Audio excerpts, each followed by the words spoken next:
Ladies and gentlemen, the Raiders head coach Josh McDaniels gives an update on Jimmy Garoppolo's situation at training camp. Plus, we now get a clear picture of Hunter Renfrow's role with this team going forward. The Raiders have also made some defensive signings. The contracts have been released. They've worked out a running back because the Josh Jacobs situation has gotten a little more hairy. We're breaking it all down as the Raiders enter training camp right now. The Raiders have signed defensive lineman Isaac Rochel, who played on the practice squad for the Cleveland Browns last year. He was a 7th round pick in the 2017 draft. He looks to be a depth piece competing with people like Malcolm Kuntz this year, since the Raiders are quite set on the edge position. But he was likely signed because 1st round pick Tyree Wilson is not going to be participating at training camp, at least not right away. And what is a little alarming is Josh McDaniels said that there is no timeline for Tyree Wilson, but it seems like he's still optimistic that he will be back at some point before the start of the regular season. And not only did they sign Isaac Rochel yesterday, but they also signed Marcus Peters, and the contract has been released. It's $5 million.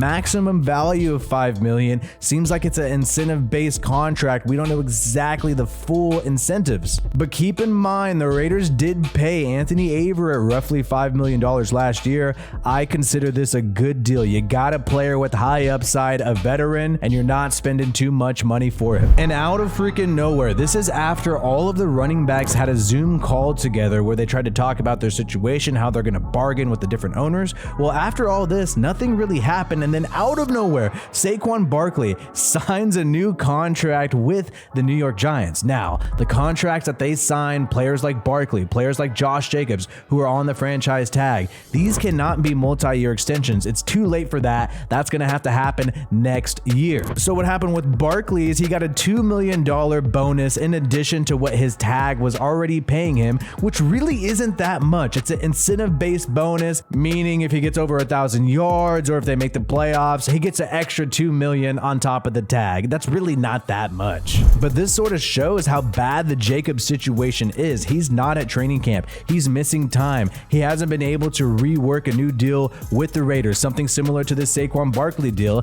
and it seems like he's not interested. So right now, Josh Jacobs is the only franchise tagged running back that is holding out. Saquon Barkley is out of the picture and he's going to be ready to go at training camp. This just shows that this problem between the Raiders and Josh Jacobs is an outlier, is extreme, and it seems like this is going to be a serious holdout where we're really not going to see Jacobs for a long time. The Raiders appear to be moving on as if he's not going to be there, and that's why they worked out the former XFL Defenders running back Abram Smith today. Abram Smith was undrafted by the Saints last year and then eventually cut after preseason and then played with the XFL DC Defenders and had over 788 yards and 7 touchdowns, and seems like the Raiders are going to give this guy a shot. He's going to be a camp body. But some more positive news on the offense for the Raiders. Josh McDaniels was asked about Hunter Renfrow today. What are the plans with him? And he seems like he's excited about him. He says he's super excited about Hunter Renfrow. And look, guys, I looked at the contract, and based on the contract,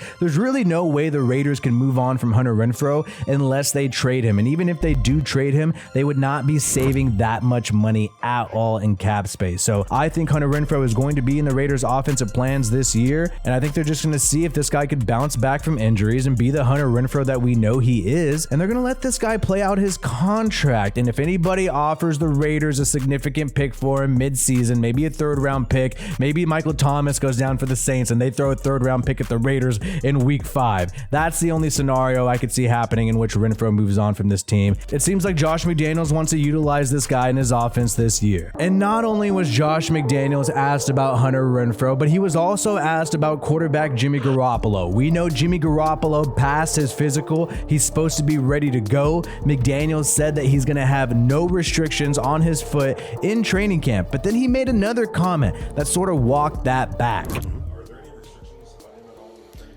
No, there aren't. We'll do what we always do with players that are coming off of any type of rehabilitation is we'll do it the right way.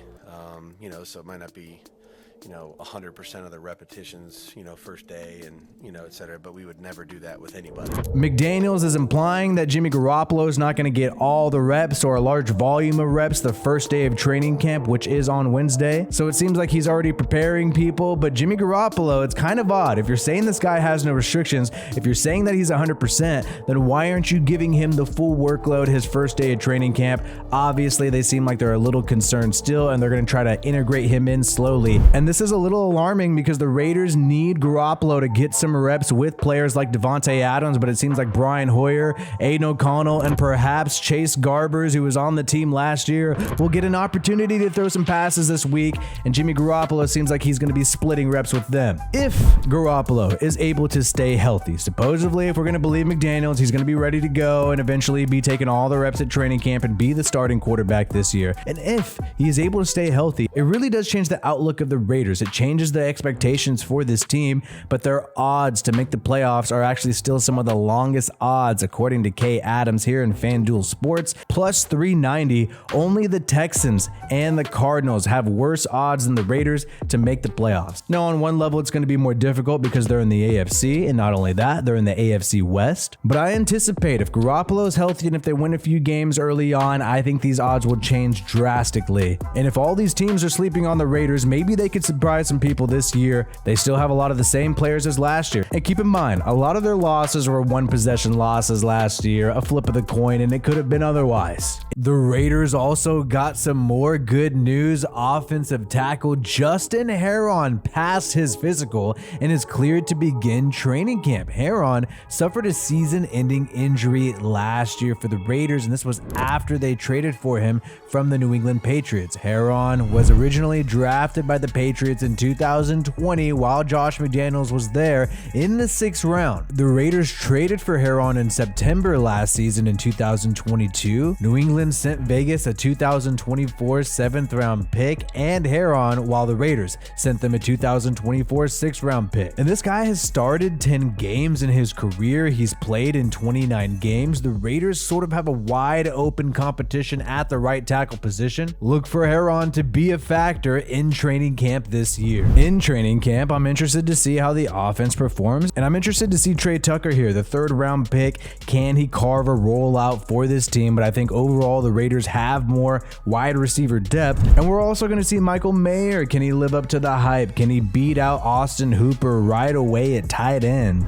And in terms of defensive tackle, will Byron Young be able to bounce back from injury? Neil Farrell Jr. or Matthew Butler, will one of these guys show up? And how improved is the secondary now that we have Marcus freaking Peters on this team and then Nate Hobbs? Can Tyler Hall thrive in the slot or one of these other great secondary defenders? The defense overall is a lot better on paper, so we should see something better than last place in almost every major category. And we talked about linebacker a little bit. Obviously, Divine Diablo and Robert Spillane are going to get the shot to start, but Bernie was also drafted this year. He's a safety converting to linebacker, athletic guy, played with the Florida Gators. And you also have Darian Butler, who has a relationship with the linebacker coach Antonio Pierce. They both worked together while they were Sun Devils in Arizona. And we also can't sleep on Luke Masterson, who was undrafted last year but ended up wearing the green dot and playing a significant amount of time when Denzel Perryman went down. So even though there are a lot of question marks at the linebacker position, I think they have a lot of guys that they've invested a little bit in